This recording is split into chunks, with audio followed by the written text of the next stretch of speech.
बड़े हैं तो आप ऐसा कीजिए कि अपने बच्चों को बताइए कि हाँ 12th मतलब 10th में हम पढ़ाते हैं, तो वो देख सकते हैं इस वीडियो। पसंद आए तो देखें, नहीं पसंद आती है तो कोई बात नहीं, फ़िलहाल एक बार ज़रूर ट्राई करें। तो फ्रेंड्स, वीडियो को लास्ट तक देखें। अगर आप स्टूडेंट हैं, कक्षा 9th में हैं या 10th में हैं या 11th में है या 12th में भी हैं, तो अगर 12th में है तो बेसिक है, ये बेसिक में आप देख सकते हैं। और अगर 10th में है तो आप पूरा वीडियो देखें, बहुत मेहनत लगती है, कृपया पूरा वीडियो देखें। और अगर वीडियो पसंद आए तो शेयर ज़रूर कीजिएगा, चाहे सब्सक्राइब करें या ना करें। हमें देखना है आज एल्डिहाइड समूह किसे कहते हैं। तो हम जैसे होता है एक OH समूह, तो जो OH समूह होता है उसे फार्मिल कहते हैं।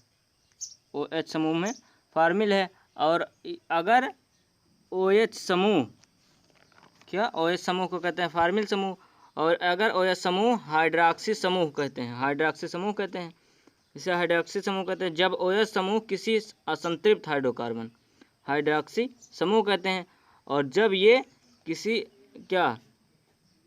संतृप्त हाइड्रोकार्बन से जुड़ता है तो इसे कहते हैं एल्कोहली समूह, एल्कोहली समूह कहते हैं। जब ये किससे जुड़ता है, संतृप्त हाइड्रोकार्बन। असंतृप्त हाइड्रोकार्बन किसे कहते हैं, जो खुली श्रृंखला होती है। जैसे CH3OH जो है हमारा, इसकी संरचना इस तरह बनता है और OH हो गया, तो क्या हो गया, इसकी चारों संयोजकताएं जिसकी पूरी हो उसे कहते हैं संतृप्त हाइड्रोकार्बन। इसकी चारों संयोजकताएं पूरी हो, ये एग्जाम्पल हम लिख सकते हैं एल्कोहली समूह का। तो हाइड्रॉक्सी समूह में यदि संतृप्त हाइड्रोकार्बन परमाणु से जुड़ा होता है तो उसे एल्कोहली समूह कहते हैं। और जैसे यहाँ CH3 जुड़ा है तो एल्कोहली समूह कहते हैं। तो उसके बाद जैसे यहाँ पर हम एल्कोहली समूह कहते हैं, तो उसके बाद ये, और जैसे हम जो बताए थे एग्जाम्पल CH3OH, ये हम एग्जाम्पल में लिख सकते हैं C2H5OH, ये क्या है, एल्कोहली समूह है। एल्डिहाइड समूह, तो जैसे होता है CHO समूह, CHO समूह को हम क्या कहते हैं, फार्मिल समूह, फार्मिल समूह समूह। और इसी के साथ यदि कार्बन या हाइड्रोजन जुड़ जाता है तो उसी को हम क्या कहते हैं, फॉर्मेल्डिहाइड कहते हैं। तो लिखेंगे कि CHO समूह को ऐसे इधर एक बॉन्ड लगा देंगे क्योंकि इधर कोई परमाणु जुड़ सकता है, तो इसे क्या कहते हैं, फार्मिल समूह। यदि फार्मिल समूह में कार्बन या हाइड्रोजन जुड़ जाता है तो उसे हम क्या कहते हैं, एल्डिहाइड। तो जैसे एग्जाम्पल में लिख देंगे CH3 CHO या C2H5 CHO। फिलहाल एक ही लिख लें एग्जाम्पल, ये क्या है, उदाहरण। तो लिखेंगे क्या, पहले लिखना है कि CHO समूह को फार्मिल समूह कहते हैं, और यदि फार्मिल समूह कार्बन या हाइड्रोजन परमाणु से जुड़ जाता है तो उसे हम कहते हैं फॉर्मेल्डिहाइड। तो ये हमारा चौथा टॉपिक था। अभी और कुछ क्रियात्मक समूहों को देखना है। 5वां नंबर देखना है क्या होता है। तो एक होता है CO समूह, तो इसे क्या कहते हैं, एक होता है CO समूह, और जिसे हम कहते हैं कार्बोनिल समूह, कार्बोनिल समूह। और ये कार्बोनिल समूह इधर भी कार्बन परमाणु से जुड़ जाए और इधर भी कार्बन परमाणु से जुड़ जाए तो उसे हम कहते हैं कीटोनी समूह। तो CO समूह को कार्बोनिल समूह कहते हैं। यदि कार्बोनिल समूह दोनों तरफ से कार्बन परमाणु से जुड़ जाए तो उसे हम कीटोनी या कीटो या कीटोनी समूह कहते हैं, दोनों तरफ से जुड़ जाए। तो जैसे ये है, उदाहरण में हम इसे लिख लेंगे, और इसे एसीटोन कहते हैं। इस तरह छठा जो है, इसमें भी जहाँ पर COOH समूह होता है उसे क्या कहते हैं, कार्बोक्सिलिक समूह कहते हैं। COOH समूह होता है उसे क्या कहते हैं, कार्बोक्सिलिक समूह कहते हैं। और यही कार्बोक्सिलिक समूह कहते हैं, जिस यौगिक में कार्बोक्सिलिक समूह उपस्थित होता है उन्हें कार्बोक्सिलिक अम्ल कहते हैं। जैसे CH3 COOH या CHOH CH3OH, और इस तरह से। और इसका जो नाम होता है COOH होता है एसिटिक अम्ल, एसिटिक अम्ल, एसिटिक अम्ल, और इसे कहते हैं फार्मिक अम्ल, इसे कहते हैं फार्मिक अम्ल। तो ये है हमारा फार्मिक अम्ल। तो कार्बोक्सिलिक अम्ल हैं ये दोनों। CH3COOH को क्या कहते हैं? कार्बोक्सिलिक अम्ल कहते हैं, सॉरी कार्बोक्सिलिक समूह कहते हैं, और जब जुड़ जाता है जिस यौगिक से उसे कहते हैं कार्बोक्सिलिक अम्ल। तो हम पढ़ते हैं कार्बोक्सिलिक अम्ल। अब हमें पढ़ना सजातीय श्रेणी, जिसमें होता है एक क्या, एल्केन श्रेणी, एल्केन एल्कीन एल्काइन, क्या एल्केन एल्कीन एल्काइन। तो ये क्या होते हैं? कार्बनिक यौगिकों की ऐसी श्रेणी होती है जिनमें कार्बनिक यौगिकों को अणुभार के बढ़ते हुए क्रम में रखा गया हो, तो उन्हें हम कहते हैं सजातीय श्रेणी। तो ये है हमारी सजातीय श्रेणी एल्केन एल्कीन एल्काइन।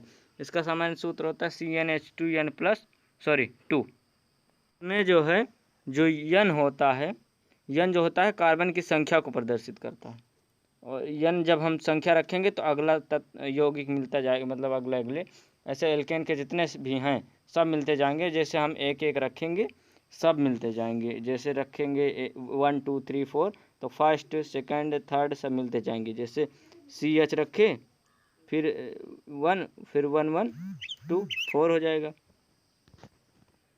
तो मैथेन हो गया, इसका नाम हम कहेंगे मैथेन। और C2H4 और C2H6 इसे कहेंगे एथेन। इस तरीके से हमारे सजातीय श्रेणी होती हैं।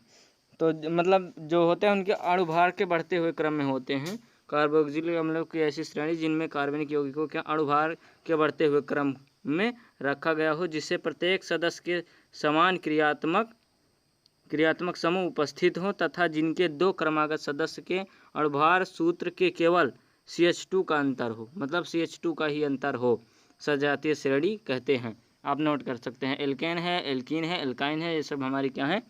सजातीय श्रेणी हैं। ऐसा ही हम क्या करते हैं, हर एक सारी सदस्य एक एक रखते जाएंगे। जैसे n बराबर 1 रखेंगे तो पहला, फिर n बराबर 2 तो दूसरा, n बराबर 3 तो तीसरा, तो मेथ एथ प्रोप ब्यूट सब मिलते जाएंगे। तो जैसे एल्कीन है तो methene methyne ethyne propyne butyne pentyne मिलेगा। एल्केन का methyne ethyne propyne butyne pentyne hexyne heptyne.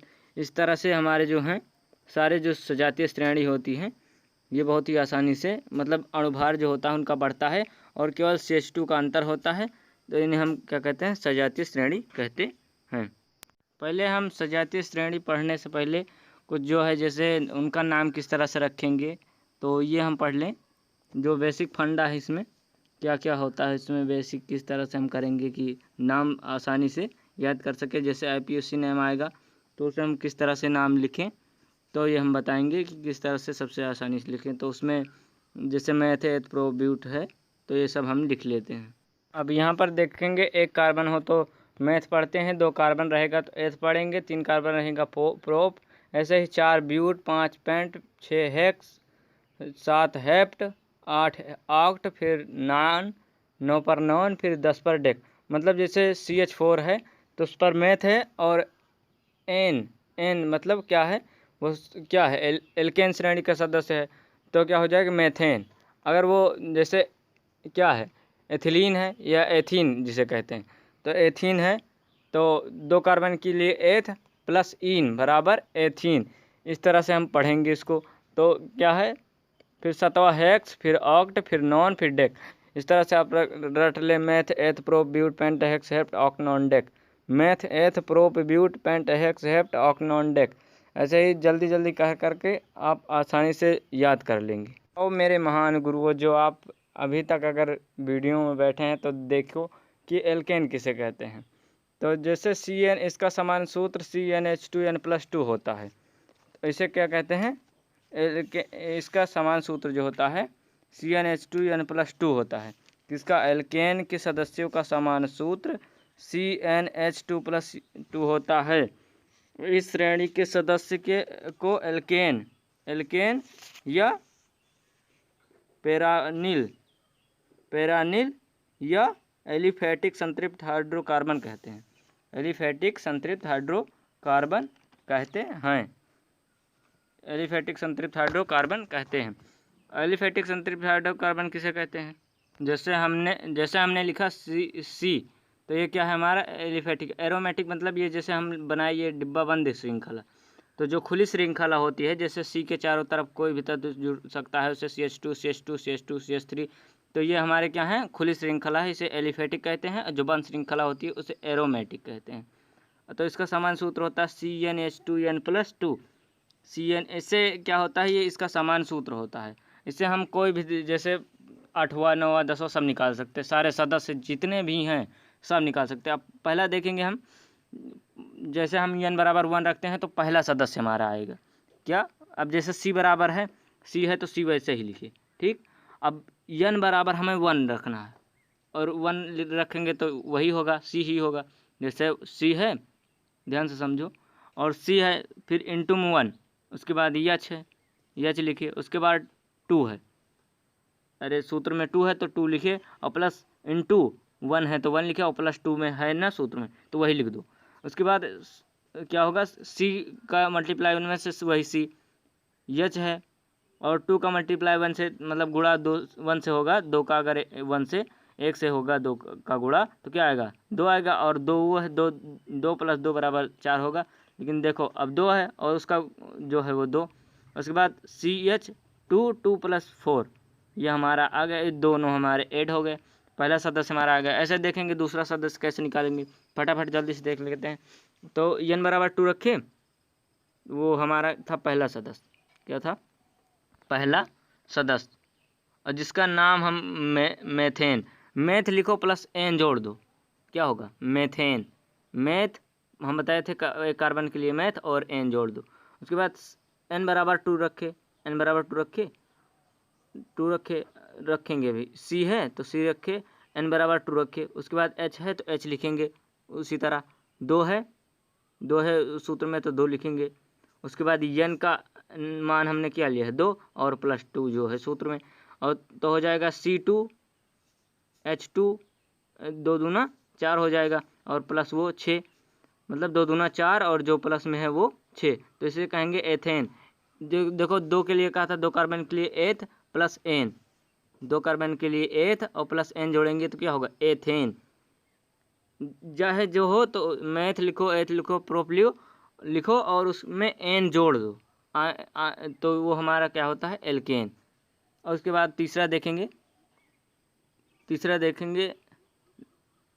कि 3। अब देखो, अब यहाँ रखे 3, और उसके बाद जो है हमारा 3 होगा ये, अब 2 3 दूनी 6, और 6 + 2 कितना होगा 6 2 8। अब 3, उसके बाद H6 लिखेंगे, और जो 2 है उसे ऐड करेंगे तो कितना होगा 8 होगा। ये हमारा तीसरा सदस्य आ गया। कुल मिलाकर लास्ट में एन है। देखें एल्केन, ध्यान से देखा जाए, एल्केन जो लिखा है हमारा, तो लास्ट में क्या आ रहा है, एन आ रहा है। तो इसी तरह से हमारा एल्केन होगा, आखिरी में एन है तो वही एन हम हर सदस्य में, मैथ 1 कार्बन तो मैथ, 2 कार्बन तो एथ लिखेंगे, फिर उसके बाद 3 तो प्रोप ब्यूट, उस तरह से हम ब्यूटेन लिख देंगे, एन जोड़ देंगे। अब n बराबर 4 लिखे।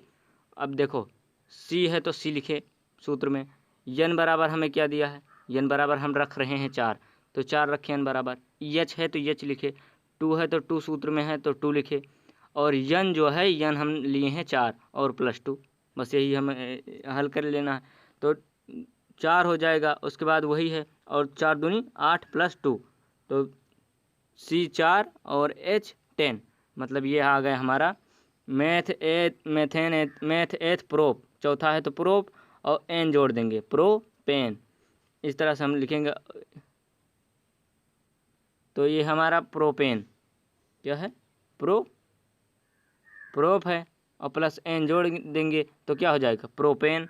और ये क्या है ब्यूट है, ब्यूट प्लस एन क्या हो जाएगा हमारा ब्यूटेन। इस तरह से हम सारे जितने भी सदस्य हैं इसमें सब का हम नामकरण आसानी से करेंगे।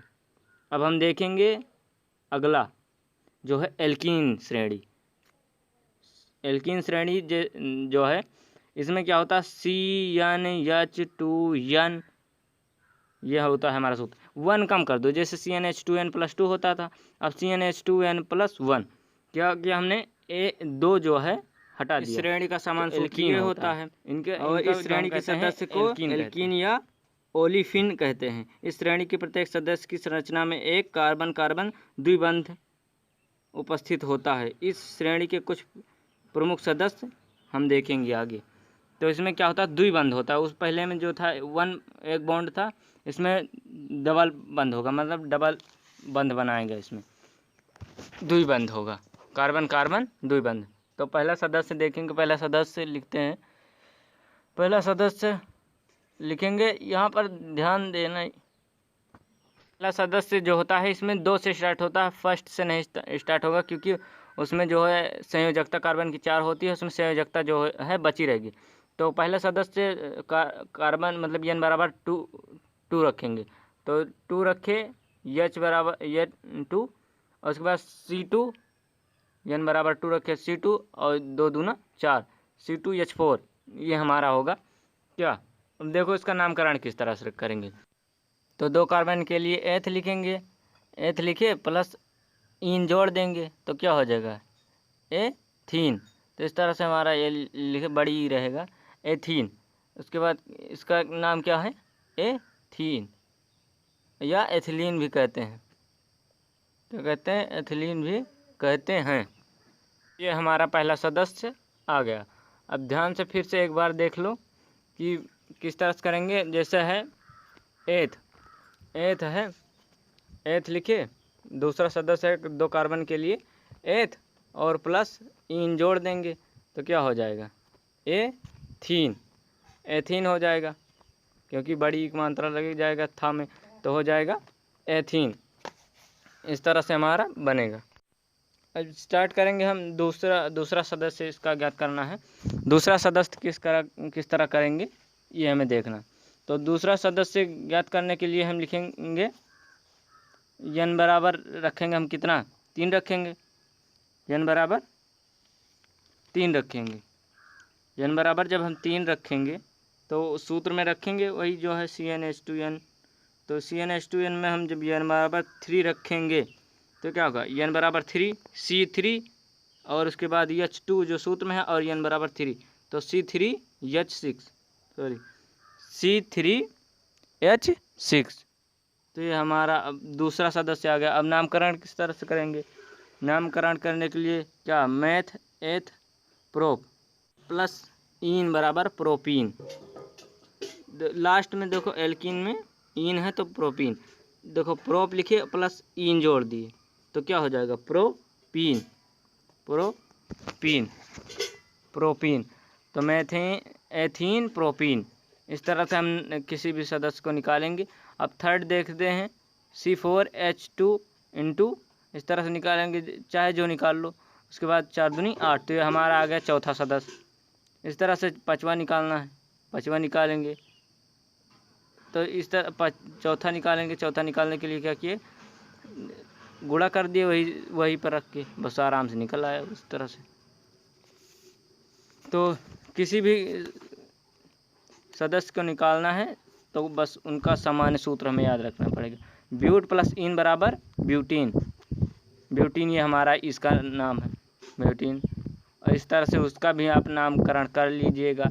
और जितने भी सदस्य हैं आप सबका नामकरण कर सकते हैं बहुत ही आसानी से, बहुत ही आसानी से। अब देखेंगे एल्काइन, देखो लास्ट में आइन है तो बड़ा AIN, आइन, तो ये इसमें आइन जुड़ेगा, तो CnH2n-2, इसका सामान्य सूत्र CnH2n-2। देखो CnH2n+2 था किसका, एल्कीन का, हटा दिए 2, तो क्या हो गया, एल्कीन का हो गया, वो था एल्काइन का।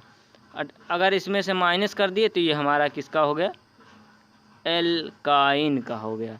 मतलब समझो, पहले CnH2+2 था, CnH2+2 था, तो ये क्या था, एल्केन था। इसमें से 2 हटा दिए तो क्या हो गया, एल्कीन हो गया, और 2 और हटा दिए, माइनस कर दिए, तो क्या हो गया, एल्काइन हो गया।